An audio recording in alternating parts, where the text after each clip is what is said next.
Kurama, the nine-tailed fox. Like many things within Naruto, he is a crux himself, serving as both a main character, motivation for the occurrence of events, and as a McGuffin due to the Akatsuki's desired acquisition of him. Kurama is a bitter and hateful fox, but that was not always so. Life changed him.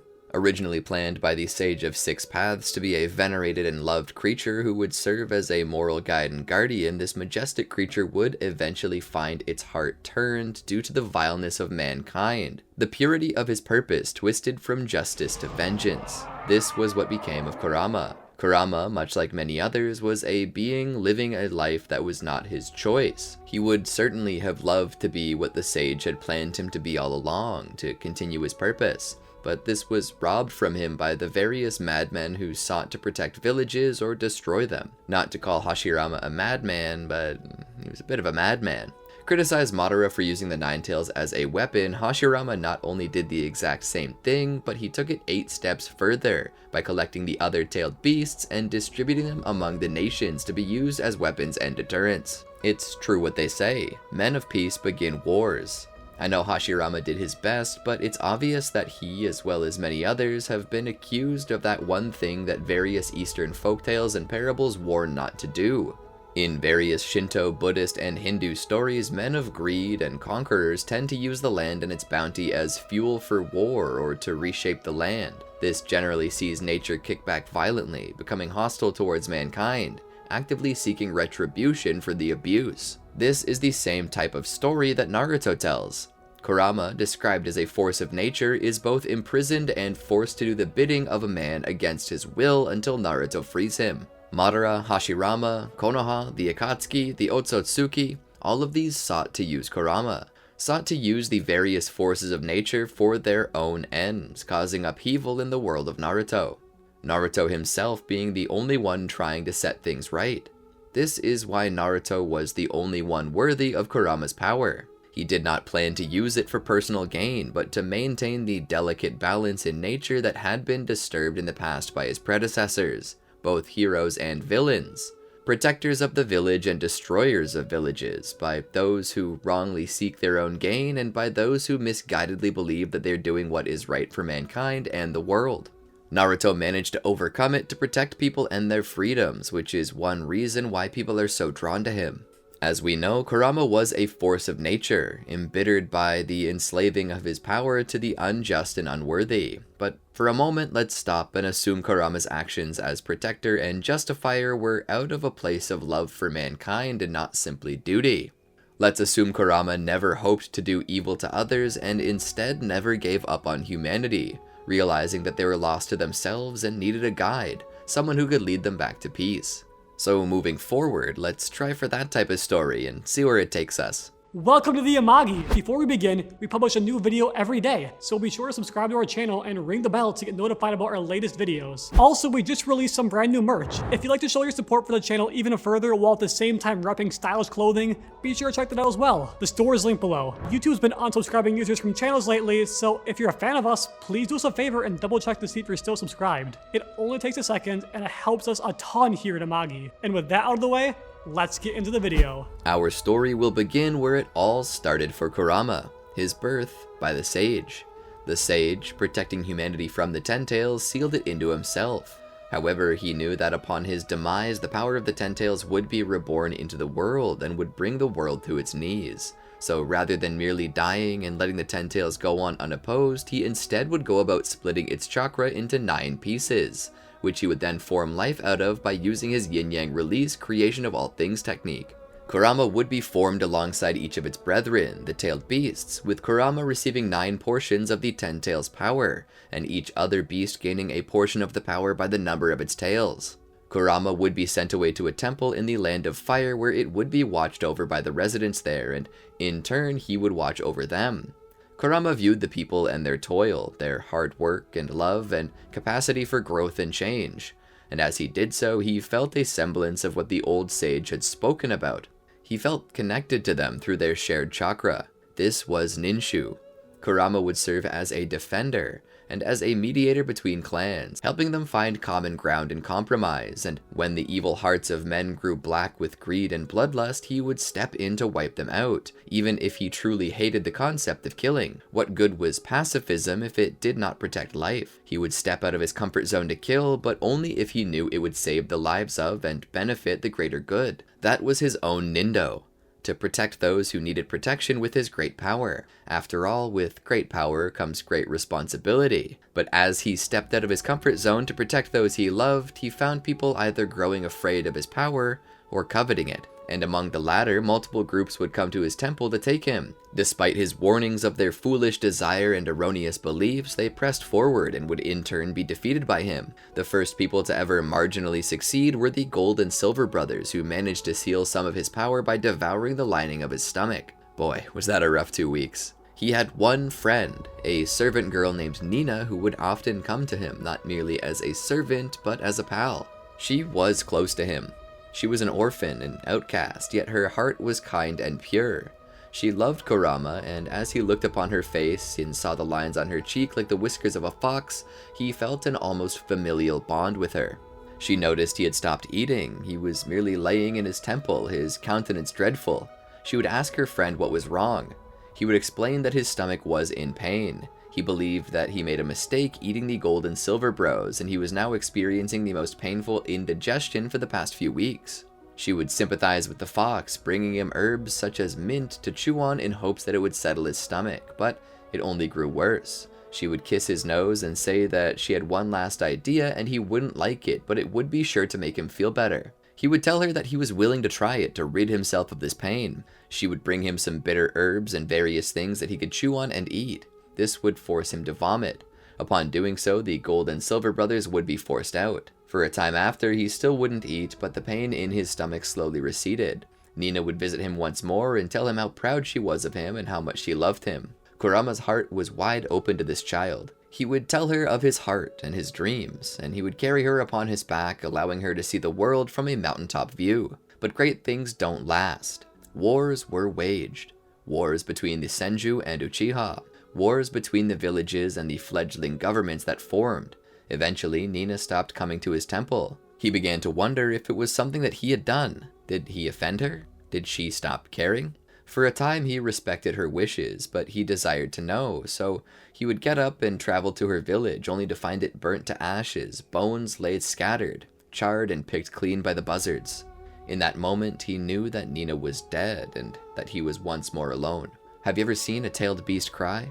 That night, all surrounding villages were left unable to sleep, listening to the pained howls of a fox in the night, loneliness pervading the deepest parts of the land of fire, as if nature itself were crying out in sadness and sorrow. Kurama didn't make many new friends after that. He loved the people and would do his best for them, but none could replace Nina. He would continue on with his duties as the world slowly changed around him. Eventually, he would be met by Modera, a man whose chakra reminded him of someone he once knew, though he couldn't put his finger on it. Modera gazed upon him with intent, something Kurama did not like to see. Looking deep into the man's crimson eyes, he felt as if he were in a fever dream. For a moment, he felt joy upon seeing Nina again. Once more, she rode upon his back, telling him how happy she was to have him back. She would tell Kurama how she had hoped to tell him that she viewed him as her only family, something that would set the fox's heart aflame with joy. "You're my family too, Nina," he would tell her back with a smile. But from the tree lines came one of the Gold and Silver brothers, looking at him with battle lust and murderous intent.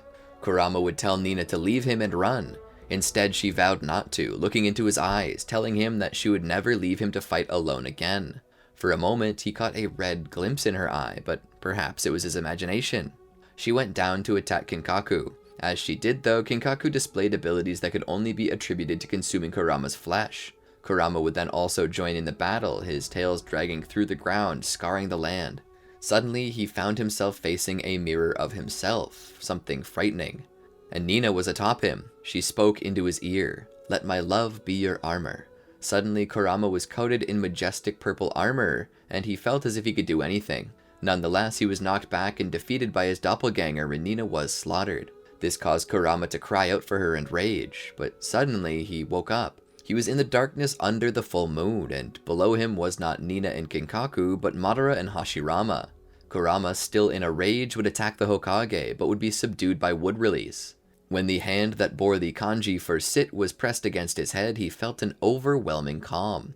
And for a moment he felt as if the old Sage of Six Paths was sitting there, his warm hand on Kurama's head. Kurama took a deep sigh of relief, as if he had just awakened from a nightmare. But unbeknownst to the kind and peaceful fox, his nightmare was merely beginning. He wakes up in a cage. Before him is the ground, covered in a thin layer of water like a reflecting pool. There was light, but it only shined so far, terminating in the infinite expanse of darkness that lay beyond view. He felt as if something were wrong. In the reflections on the surface, he could see images and hear sounds. He was not in a cage, he was in a person. Confused, he called back to the many things the sage had taught him, the many things that he had learned during his time out in the world. He heard a name, Mito Uzumaki. Uzumaki, he thought to himself, the name of the clan that specializes in fuinjutsu. He then realized he had been sealed away. He was trapped, prisoner. He began to feel not anger, but pain in his heart. He wondered why the sage had sent him to live with such cruel creatures. They weren't what he expected. They weren't what he had hoped. They were mean, vile, evil. He had done nothing but protect them, and they locked him into this cage.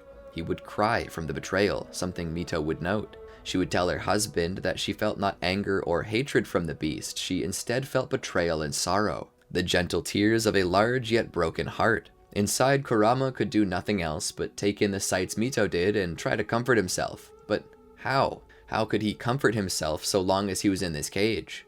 In the distance, he saw a dim, flickering light, a gentle light, a light that gave off the feeling of innocence. He would gaze into that light both night and day. He would watch it grow day by day, week by week, month by month. One fateful day, though, there was a bump that shook Kurama awake and a cry from his host. Looking into the reflections, he saw his host surrounded by people. There was blood.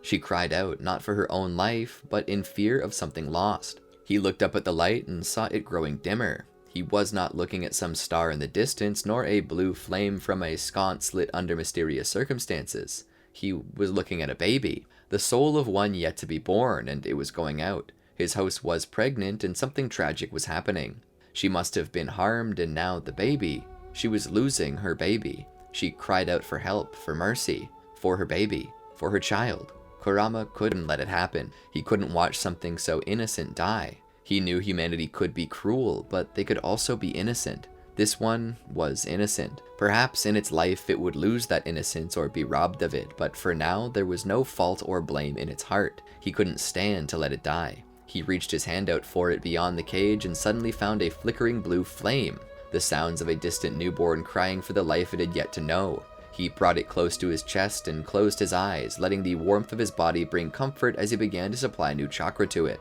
The flame grew brighter and more vibrant. For a moment he could feel it. It was dreaming. Right now it was just colors, sounds, voices, the warm touch of something beside it, whispering strange sounds that reminded him of the beat of a drum. No, words from lips. Papa, Mama, over and over. A giggle as a foot struck something soft and squishy with the sound of Hashirama grunting and laughing. This one's a fighter. Kurama smiled. Let your dreams come true. Hold tight a little longer. He continued to burn his own flame next to this flickering light. A second golden flame appeared above him, this one giving off a worried feel. It also flickered. It was Mito. Despite her being his prison and knowing that her death would ultimately free him, Kurama did not want the baby to die, nor did he want it to grow up without a mother. So he fed that light too. A troubled voice. Hashirama? He was scared, praying for his wife and baby. Kurama continued to funnel his chakra through. The flames grew bright, brighter than ever before.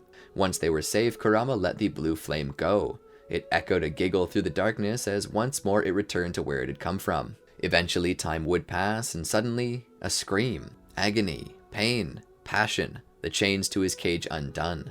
Kurama pushed the gate open. Was this a dream? A trick? He stepped through. Once he had, another light had opened up. He sensed light, warmth. The blue flame had passed through that light. Kurama wanted to follow it. He grew close, and for a second he heard medical nin. The NineTails is breaking out, they cried. It will kill us, they shouted. Kurama did not seek revenge. I won't hurt you, just let me come out. Suddenly, 6 torii gates dropped from the darkness above, capturing his head, his tails, his abdomen, and each of his limbs, pushing him down. He so desperately wanted that light. For a moment, the blue flame danced about his head with a gentle coo. It stopped by his nose, and for a moment he felt a gentle warmth, the closest thing a flame could come to a kiss. Then it was gone, passed through the light at the end of the tunnel. He suddenly heard crying. Looking down into the reflection, he saw a child lifted up, swaddled and placed on Mito's chest. Suddenly, that light at the tunnel was gone, and Kurama was dragged back into his cage, the gate locked tight. Kurama closed his eyes, wishing he could have gone where that baby blue flame had, and ultimately went to sleep, hoping that his heart might heal with time. Time did pass. The golden flame above him, as bright as it was, would be starting to flicker. He would attempt to fuel it, but nothing seemed to help. This was just a candle whose wick had burned to termination. The flame would go out because it was time for it to go out. Kurama could not add more wax. It was done. Kurama lamented this, but at the same time a guilty joy came across him, not because Mito was dying, but because it would mean that surely he'd be free now, right? His host was dying, he would revive and be free. But this was not to be. The cage where he resided was burst open with a loud crash as a flaming hand gripped him tightly and dragged him through the open light at the end of the tunnel. For a moment, he tasted freedom. He smiled. He was at last free. He would look back down and see Mito. She had grown old, yet to a point he still believed that she held a beauty. Mito had it, but now she would die. Because of her death, he would be free. That's what he assumed until he looked down. A young girl lay next to this woman, her midriff exposed, an 8-trigram seal marked in the center. What is this? He asked himself. Suddenly he was dragged down into that seal. The light, the brief moment of freedom he felt was over as it was once more replaced by darkness. The hand dragged him into a new cage that closed up and was once more chained. He was confused. Looking up, he would see a bright red light burning with intensity at the very start of its wick. He had not seen a flame burn like this ever. So strong. It almost burned him due to its intensity, nearly blinding to look at. But as time passed, the flame was tempered. Still strong, but growing more controlled. Maturity, blossoming from a child into a woman. And that flame pulsed. Pulsing in conjunction to a nearby flame out of the body, 2 hearts beating as one. He would see a fragment of a yellow flame coming from the darkness, a foreign chakra. It merged with the red chakra, and from both yellow and red something orange was formed.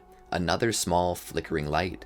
Another baby. This light, he would not let it be harmed. Not like last time. Kurama would suddenly find itself dragged out of the cage and chained to a stone pillar, its arms, legs, tail, and torso staked to it. Kurama cried out in pain. He seemed to slowly lose consciousness the deeper the stakes moved, but before he passed out completely, he felt something. A black, flaming hand pulling the stakes out before dragging him out. He then took physical form. Was he free? He looked back to see Kushina in pain and slowly losing consciousness. He wanted to reach out and save her, but his eyes met with a man in a mask. Suddenly, within himself, he found a new reality. Forgetting where he was and what he was doing, all he knew was that he was surrounded. He ran from the human warriors on his tail. Suddenly, they were all around him. In fear, he growled and roared, trying to scare them off, but they kept coming. His tail slapped against the ground to drive them back, but the ones in front were not intimidated. He scratched out at them, hoping that if he wounded a few, he might drive them back. In the end, it wasn't working. A massive boulder was dropped on him. No, not a boulder, but a frog? Looking back, he saw the face of Modera. In terror, he attempted to fire a tailed beast ball at him only to miss. He hit the ground and saw Modera and Hashirama there. Behind them was Mito. "No," he called out. "Please, no, not again. I don't want to go back in." In his terror, self-preservation kicked in and Kurama reached out as if to kill her, driven mad by fear. Suddenly, Mito no longer existed. He felt himself drawn in. Suddenly, he awakened and began to recall what happened. He was in a new cage. A smaller cage. A weaker one. He felt as if he had been cleaved down the middle, but his body showed no wounds to signify what this burning sensation was. He felt weaker. His cage was smaller, but that wasn't just it. Kurama was smaller too.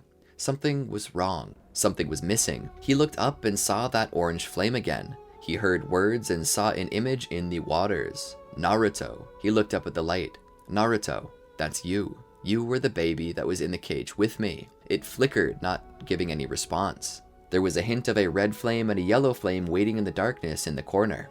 The red flame sat beside chains and the yellow flame sat beside a padlock. Between them sat a key with an image of a swirl on it. He understood what happened. He heard the elderly voice of the third Hokage mentioning that the village had been attacked by the NineTails. Searching back through memories, he witnessed himself growling like a monster, his tails slapping the ground, destroying buildings, his claws scratching away civilians. Minato's summoning of the toad and Kurama's own attempt to kill Naruto. What have I done? He asked himself. I've just orphaned this child. I've killed so many people. For a time, Kurama would go dormant with guilt. As the orange flame grew, he would feel its warmth much like the red flame, but also possessing a gentleness to it like the yellow flame. At its center, the white flame and black embers slowly glowed.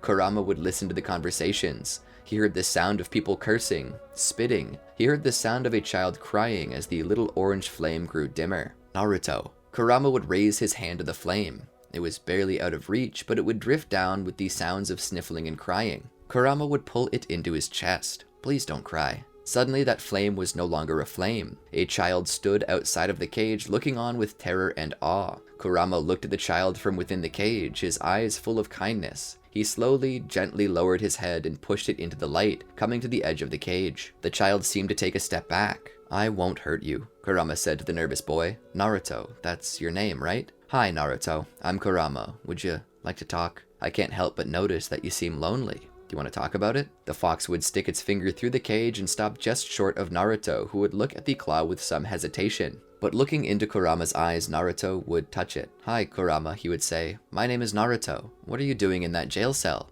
Together they would talk. Kurama would tell the boy about himself, what had happened, and why he was in a cell. The boy would laugh sometimes, and other times he would cry. The boy took in his full story, learning more about the fox and himself in the process. Naruto would tell Kurama about his problems and about everything he was going through. Kurama would apologize, telling Naruto that it was his fault. Naruto would stop him, telling him that it wasn't. Kurama had been used, abused, and ultimately cast aside, just like Naruto had. Naruto would come close to Kurama and grab his nose. He would put his forehead to the kitsune's wet nose, and he would tell him that he would always be his friend. Kurama, for a moment, thought he felt the presence of Nina. He sensed her ever so slightly. He looked at the boy, bearing the same blonde, messy hair and the same whisker-like lines. Could this be her? Was this child the reincarnation of his Nina? Kurama would begin to tear up a little. Naruto said to Kurama that he did not want his friend in a cage, so he would go to the lock and pull the tag away. He would begin undoing the cell. Suddenly, the yellow flame and the red flame in the distance rushed in, the chain pinning Kurama down and the padlock closing the seal. Suddenly, before the boy, were Minato and Kushina, who grabbed him, hugged him, and scolded him for trying to let it out.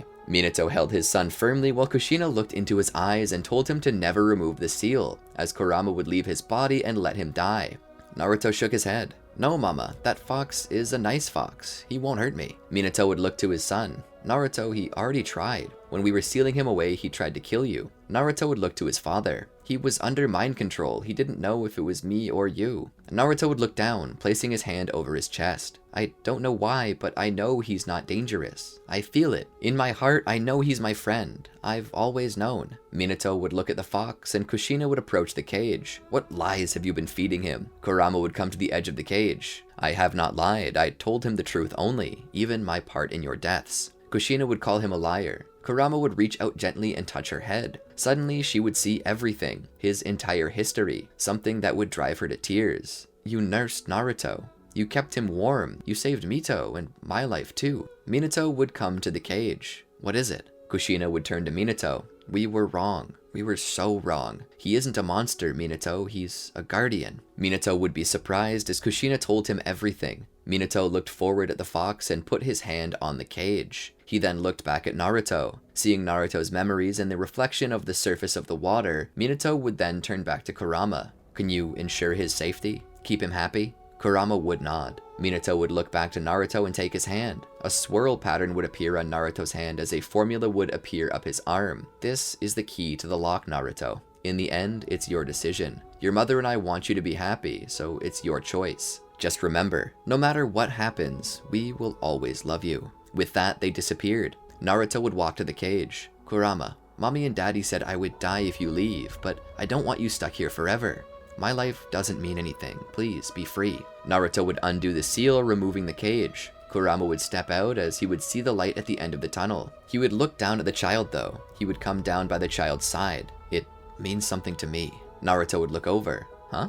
Kurama would smile. I like it here. It's cozy. warm. Reminds me of the temple that I used to live in, but this place has something that the other temple doesn't. Naruto would ask what that thing was. Kurama would just smile. You. Naruto would hug his tailed beast. I love you, Kurama. For a time, Kurama would watch Naruto grow, watch him join and subsequently struggle in the academy, but succeed eventually. Naruto would train with Kurama, starting by pulling the NineTails out of his body outside of the village's limits. Kurama would leave behind the chakra required to keep Naruto alive, but meanwhile he would come outside of his Jinchuriki in full fox form. Naruto would stand atop the beast, and for a moment Naruto felt like he was on top of the world. Kurama, on the other hand, felt as if he were back with Nina again. Of course, the Anbu would have discovered this as they followed him and would try to chain Kurama up and stop him, but Naruto would send out his own chakra chains, a technique he learned from his mother, and then pull him back into his body. Naruto would be brought before the Hokage by the Anbu for letting out his tailed beast, and Naruto would note that Kurama wasn't a bad guy. The Hokage would ask who Kurama was, and Naruto would respond with, "He's the nine-tailed fox that lives inside me." Hiruzen would be confused. Naruto would offer to demonstrate it to him. Hiruzen would consent against the recommendations of the Anbu just to watch. After all, he knew Minato and he knew Kushina. He would give Naruto the benefit of the doubt. Naruto would go out and summon Kurama. Naruto would tell them that Kurama is actually really nice. He had just been used by bad people to do bad things. Hiruzen would look up at the NineTails and recall that he had been under Genjutsu the whole time. He would remember that Modera had been controlling him to fight Hashirama. Hiruzen would then walk up to the nine-tailed fox. "It's a pleasure to meet you formally, great-tailed beast. My name is Hiruzen, the third Hokage of the village hidden in the leaves." Kurama would offer a slight bow of greeting and respect. Hiruzen would turn to Naruto. "Keep him under control, don't use him irresponsibly, and good job befriending him." Naruto would smile. However, word spreads far and wide that the NineTails is free and visible. This causes those within the village to further hate and fear Naruto, though Naruto no longer cares as he has friends. Naruto would be allowed to become a genin and would be placed on Team Kakashi due to Kakashi's Sharingan and former Anbu background. Naruto is glad to be on a team, especially one with Sakura. However, he hates being on the same team as the smug Sasuke. Naruto would indeed be sent on the Land of Waves mission with the others, but he pretty much breezes through it with Kurama's help, immediately flying into Kurama Chakra mode and soloing the Demon Bros and Zabuza on their first meeting, leaving the building of the bridge as a very peaceful process.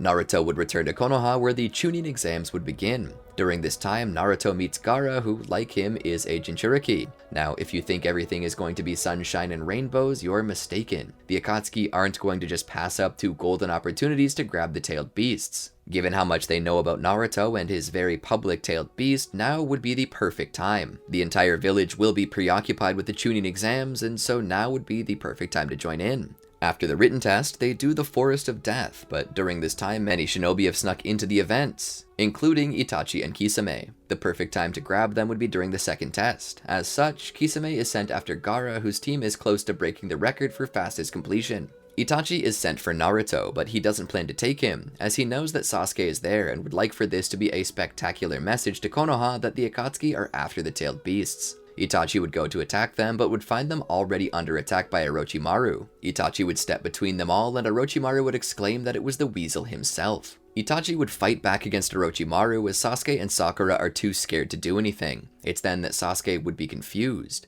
Itachi would drive off Orochimaru before he could harm Sasuke. Sasuke would ask why Itachi would save him, with Itachi claiming that it was because he wanted to kill Sasuke himself. Naruto would show up there and begin using the full extent of Kurama's power to fight off Itachi. Itachi would escape, but not before exclaiming that he'd be back for the NineTails. Gaara, however, is stripped of his tailed beast, and he and his entire team, consisting of Temari and Kankuro, are killed. The Chunin exams are put on hold as soon as the facts start adding up, with the Konoha Crush beginning soon after. However, Naruto is there to protect Hiruzen, pushing off Orochimaru with the help of Hiruzen and Enma. They manage to push back the rogue shinobi, and Jiraiya manages to defeat the snakes outside with the help of Gamabunta. After this, they begin to believe that it's best to protect Naruto, as the Akatsuki have made it very clear that they plan to take the NineTails. Sasuke trains like the devil, sticking close to Naruto, knowing that Itachi will one day soon come back to take the NineTails. Naruto, inside of his head, speaks with Kurama and asks why it is that they want the tailed beasts, and Kurama says that for generations people have sought the tailed beasts to steal their power.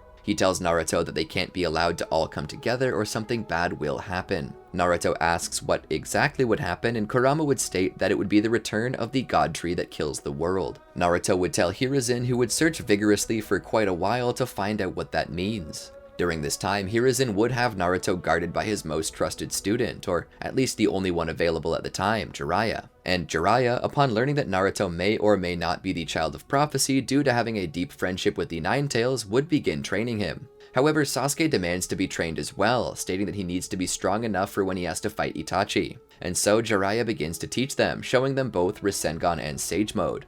Jiraiya specifically starts with Rasengan as he knows that Sage Mode will require incredible chakra control, else it will result in their petrification for failing to balance their chakra and ultimately their death. Naruto and Sasuke try for quite some time to master the Rasengan, but their rivalry makes controlling their chakra properly too hard, as both are trying to master an A-rank technique, which requires proper chakra control far too quickly. They want to outdo one another, and that ultimately leads to them going too fast and too sloppy. Jiraiya would tell them that if they attempt to do a Rasengan like that, they could hurt themselves. He finds it best to separate the two and to train each using a shadow clone. He refuses to tell the other how their rival is doing to help them concentrate. Sasuke manages to learn Rasengan first, but Naruto is not too far behind because he has Kurama's help. Then comes Sage Mode, which is another tough thing for them to learn due to the amount of control used. The Toads themselves decide to teach them, though they state that it would have been easier on Mount Myoboku. Jiraiya apologizes and says that the village is refusing to let them out due to the danger Naruto's in.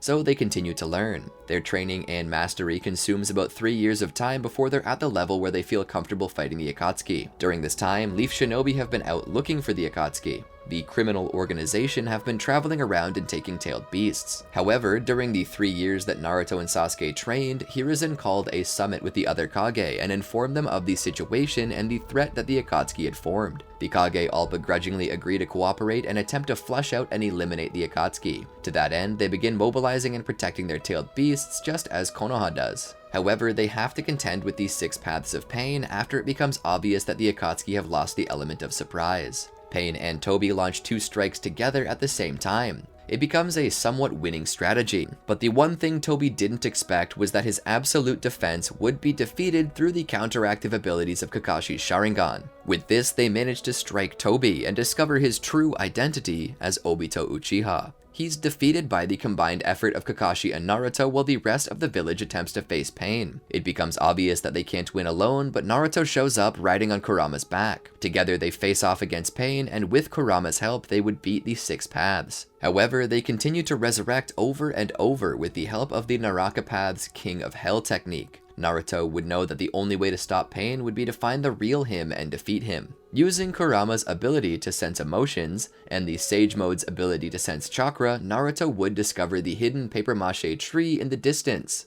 and would order Kurama to fire a tailed beast ball at it, eradicating it. With Nagato's demise, each path of Pain would fall over, returning to merely the corpses they once were. With the destruction of the Rinnegan and the defeat of Obito, it becomes next to impossible for the Eye of the Moon plan to continue. The remainder of the Akatsuki are hunted down and destroyed, and suddenly Hiruzen calls Sasuke into his office. When Sasuke enters, he finds Itachi there. He's ready to kill Itachi, but is stopped by Hiruzen. Hiruzen sits the younger Uchiha down and begins to explain it to him. What happened? Itachi also helps explain it to him. Sasuke is shocked, betrayed, angry, but also slightly relieved. He doesn't know where to put his emotions, but as with all wounds, time heals.